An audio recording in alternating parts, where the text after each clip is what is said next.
Kalki has gone on to be a super hit, but there are a lot of criticisms against the film. Quite obviously because the first half is so slow and doesn't quite add up, but second half is absolutely brilliant.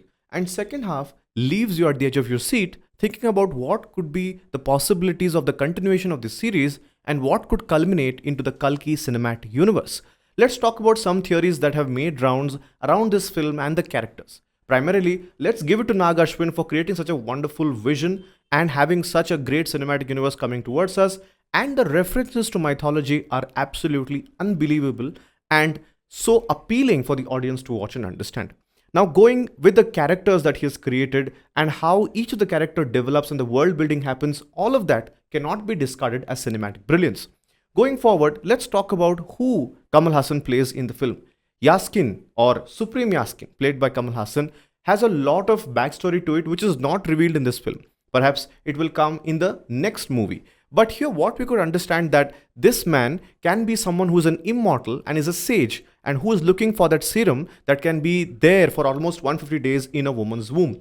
And just with a drop, he transforms himself. So what is Kamal Haasan or Supreme Yaskin trying to do here? Is he trying to create a generation of people like him or a huge mass of people like him who are invincible and who can control all of that the nature offers and that is available in a limited way in the Kalki universe in that particular complex? Now we have to know that he is working on something called as Project K. We do not exactly know what Project K stands for. Either it can be Project Karna, it can be Project Kurukshetra, or it can be even Project Krishna. But how do we understand the relevance of it? Primarily, we have to understand that the scene of woman being experimented upon is not very well explained. There is no story behind it. There is a great fan base theory that's come around that this man is trying to do something very, very critical. He is trying to find a woman who can carry a child for almost 150 days. And apart from that, the seed that they are using to impregnate can be critical. The seed used to impregnate women could be the DNA reminiscence of Lord Krishna. It could be Krishna's blood or tears or the heart, which is believed to be preserved in Odisha's Jagannath temple, as mentioned in the movie as well. Next, and the most important aspect of the film is that the development of Karna as a character. You can understand the references like him being abandoned on birth, he is raised by a pilot which is quite identical to Rathasarthi, and a particular scene when the parrot chooses a card, like a card reading, future reading aspect, the sun sign or the sun's card come into picture. And this time he's seen fighting for the right side, where Karna in Mahabharata fought for the wrong side. But again, the qualities also come into picture where at this point in time, before joining the army, he does all bad deeds as a bounty hunter. But later onwards, he has a character change and turns out to be a good human being for the people and the development of the good. Now coming back to the interval wheel scene, we'll see that on the back side of the wheel, there is a Vishnu statue, and that's an important theory. As we know, Karna's death is regarded as one of the worst death or the most painful death of Mahabharata ever, but it was necessary in order to win the war.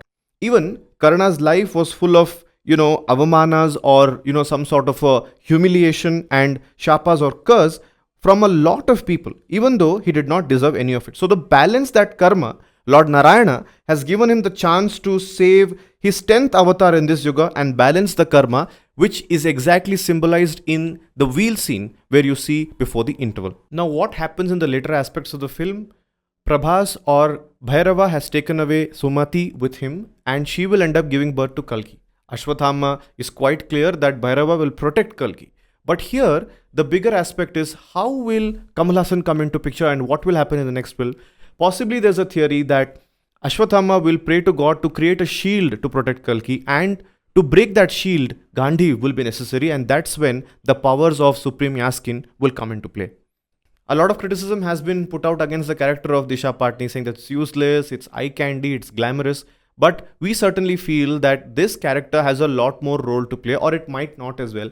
But this can be something like she can be the spy of Supreme Yaskin, or she can be sent into the life of Prabhas or Bhairava to steal some secrets, lead him into the very war that's going on, and various aspects can come into picture. There's another fan theory that comes out that who will play the character of Kalki? Well, it's quite obvious that Prabhas and Deepika's role will not end in this film after the first one. So essentially, the character of Kalki can be played by Prabhas himself, or there can be the end of the character of Bhairava giving to a bigger character like Kalki. And then of course, the Sumati's role will end and the wife of Kalki, Padma, that is the incarnation of goddess Lakshmi, can be again played by Deepika Padukone. So there will be a continuation of character rather stopping at one point in time. Going forward, you can also see there are a lot of cameos. Ram Gopal Verma, Dulquer Salmaan, Vijay Deverakonda, SS Rajamouli, a lot of people. And what would be amazing is that these characters coming back in the other films in a bigger role and a better role. It would be a great deal to see what Dulquer Salmaan's story is actually like, or the captain's story is actually like. It can be perhaps a spin-off, or it can be a prequel that will come in the next film. And of course, Rajamouli as a bounty hunter has a very important role to play, I feel, and him coming in the next sequences will actually add up. It cannot also, because you saw in SS Rajamouli's Bahubali, you had Sudeep playing a crucial role in part 1, but he was nowhere to be seen in part 2.